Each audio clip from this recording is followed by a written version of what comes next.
Good evening, everybody, and welcome to our Wednesday press conference. We will get started here with Mark Wogenrich and Ben Jones. And Mark Brennan, you're on deck. Hey, James, how's it going? Good. How are you, Ben? I have a very esoteric question for you because it's Wednesday. I'm curious, what do you think about on your drive to work in the morning, and how does that compare to the drive home? Yeah, the mornings, is kind of a blur because I'm thinking about all the things that we got to get accomplished for the day. It's usually pretty early, but I'm already kind of starting thinking about the things that I need to, kind of get done and get organized. So, we staff meeting at 7. So I want to have my notes down for that from the previous night, from the previous practice, things that we need to get accomplished. And then at the end of the day, it's things that we need to get fixed. It's things that, from film, we just got done watching the film, things that we need to get fixed, things that we need to get organized, things that I need to meet with from a staff perspective, from a player perspective, those types of things. And I'll usually call my wife and vent to her a little bit. Mark Brennan, and then Audrey Snyder, you're on deck. Hey, James, happy Thanksgiving, and I hope you're able to find a way to spend some sort of time with your family. I know things are tough. Thank you. You too. Hey, is there anything that you can share with us about where Devin Ford is, understanding there's only certain things you can tell us? And on a broader perspective, how much different is it when you have a guy like that able to play as opposed to having to rely on your 2 freshmen? Thank you. Yeah, it makes a significant difference. Obviously, guys that have played before, guys that have had more experience. Obviously, you guys know what that running back room was like before the season started, and it's changed dramatically. So, Devin, we're hoping to hear something tomorrow, whether he'll be available or not. Maybe on Friday we'll hear something. But as of right now, we're dependent on the 2 young guys. Audrey Snyder, and then Parth, you're on deck. Hey, James, happy early Thanksgiving. You too, Audrey. Thanks. I wanted to ask you about Taequan Roberson. I know he wasn't available last week. Was that a medical thing? And if so, is he this week? And kind of regardless of his availability, how have you seen him develop this week? Yeah, that was a medical situation that made him unavailable. He's really was having a really good fall. We scrimmage on Sundays, and he was getting, I would say pretty much all of the reps on those Sunday scrimmages, get a chance to evaluate him, get a chance to develop him, and was doing some really nice things. I thought he had made a big improvement. Obviously, we didn't get a chance to see him in the spring. So that time was important, and he had really done a nice job. So, but he had not been available the last couple of weeks. Parth Upadhyay and Nubias, you're on deck. Hey, Coach, happy early Thanksgiving. You too, Parth. In his 2 years on campus so far, what have you kind of seen from Bretton Strange that kind of gives you an idea of how ready he is to fill those shoes of Pat Freiermuth? Yeah, he's gotten bigger and stronger. He's really changed his body. He's very physical in the run game. He's a guy that gives us, a really physical element in our blocking schemes and the things that we want to do. But he also can make plays with the ball in the air, so he's kind of exactly what we're looking for at that position. He's kind of a no nonsense type of kid. He's very coachable. We think he's got a very bright future. That tight end room, again, we were really excited about that tight end room, and we got some other guys too. Obviously, Theo's done some nice things. Kuntz had not been available, but we got him back available. So that's a good thing. And we need to continue to build there. Tobias Wilborn and Nate Bauer, you're on deck. Hey, James, happy Thanksgiving to you. Hopefully you get to have a good turkey and some good times, a little bit at least. You too, Nubias. Thank you. I'm gonna do my best, man. From there, obviously with the injuries and guys and certain players opting out, all the things, you had to play a lot of young guys in really prominent roles. How much does it help you this year, but also going forward into 2021 and going from there? Yeah, I get the question, but to be honest with you, we're just completely focused on trying to find a way to get a win against Michigan.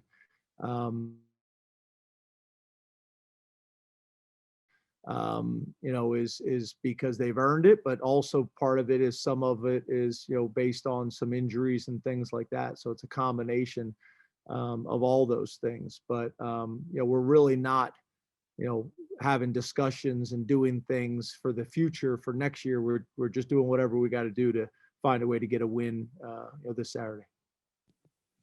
Nate Bauer and Corey Geiger, you're on deck. James. Hey, Nate. Hey, once you get into a season, what's the balance between player development versus just preparing for your opponent, as opposed to, spring practice or preseason practices? Yeah, I think there's always got to be an aspect of that. That's where the individuals are. That's where, the Sunday scrimmages are. And when approached the right way, that's also the guys that are on scout team, doing a really good job on the scout team and getting noticed because of how they're working and how they're competing. So obviously spring ball is very different because everybody's getting reps and it's good against good.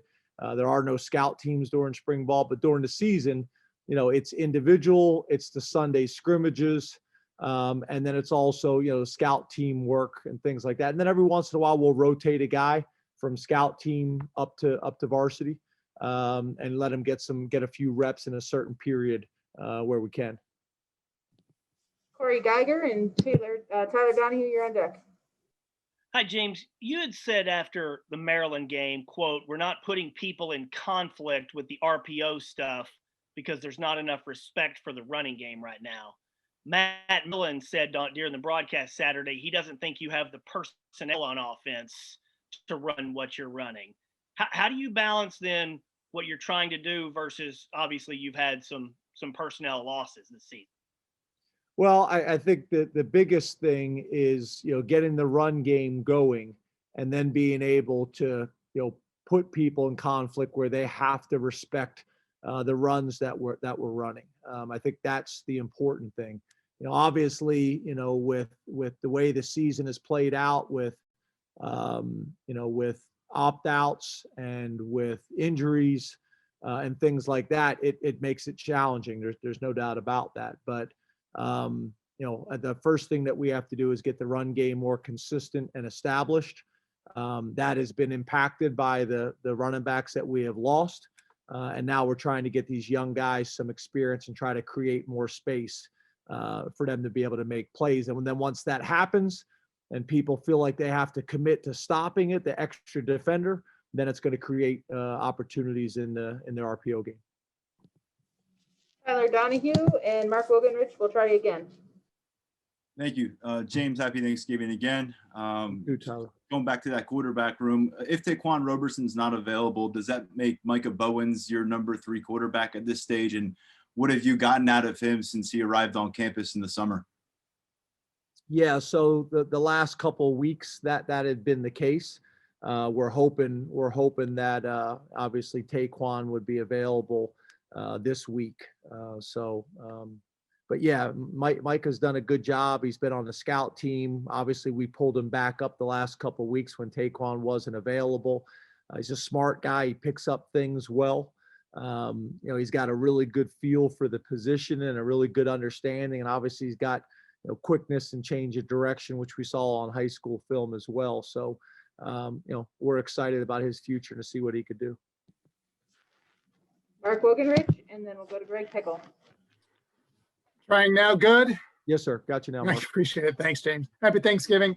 You too. And so another quarterback question. What steps, James, have you taken in practice to address the quarterback turnovers, particularly the ball control and the fumbles? Yeah, I think, first of all, it starts in our individuals where we do a ball security drill every day. Before becoming a head coach, I'd never been anywhere where we do ball security drills every single day, not just part of practice, specific drills every single day. And then it's obviously the other thing is, making sure that the guys understand, these things where you don't get hit in practice, don't fall into bad habits that you think you can get away with something in the pocket that you can't when it's live. So being able to show them examples of that on film, being able to show them examples of that in games, and making sure that they just have a realistic understanding of how it's going to go consistently. Greg Pickle and then John Petishnak. Good evening, Coach. Happy Thanksgiving. You too, Greg. Thank you very much. Hey, I'm curious, you've mentioned over the last couple of weeks guys being unavailable for health reasons.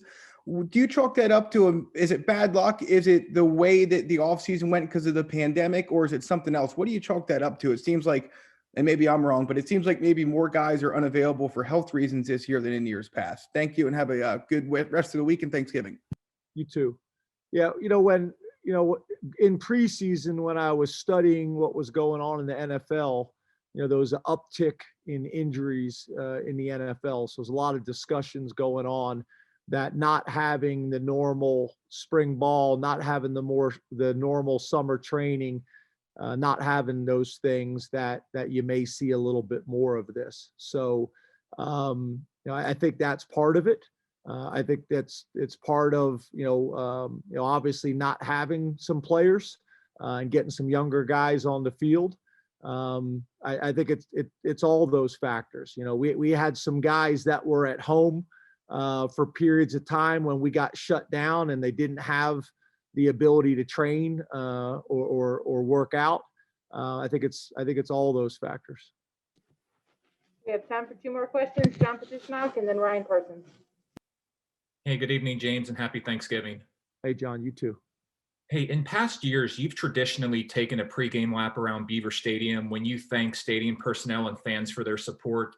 And you've also talked recently about recognizing the blessings you have. I just wanted to ask, how did it become such a point of emphasis for you to show gratitude and appreciation and also acknowledge the blessings you have, whether it's in football or other aspects of your life? I think it was, really pretty much just, how I was raised. A single mom. My mom was a hall aide at my high school. Before that, she was a janitor. And I've just always been taught to treat people the way you would want to be treated, and thank people and show appreciation and have manners and say yes sir, no sir, and thank you and you're welcome, and understand that whether it's Penn State football or any other industry, it takes a lot of people to make the machine go. It takes a lot of people.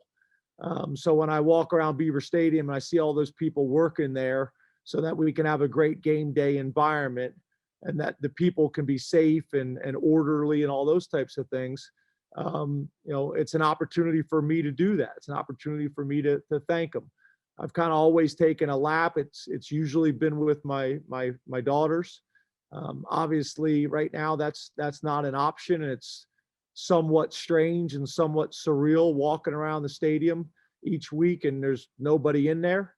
But again, that this is what 2020 is, and try to stick to my normal routine and still try to spend some times like you're talking about, Mark, thinking about the blessings that we do have and thinking about the people in our lives and the impact that hopefully we're making. Last question to Ryan Parsons. Hey, James, happy Thanksgiving. You too, Ryan. Thanks. So yesterday you talked a little bit about your struggles on 4th and short situations. What do you think the reasons for those issues are, and what have you done in practice to try to correct that? Yeah, I think, again, being able to run the ball consistently is something that's going to help us, but we also have to be willing to throw the ball in those situations, move the pocket. We have called a couple play action passes in those circumstances as well, but it also may call for us to spread out a little bit, to create a little bit more space just by formation people. So it's a combination of all those things. At the end of the day, it's about details and it's about fundamentals and it's about execution as well. Thank you very much, Coach. Thanks, everybody.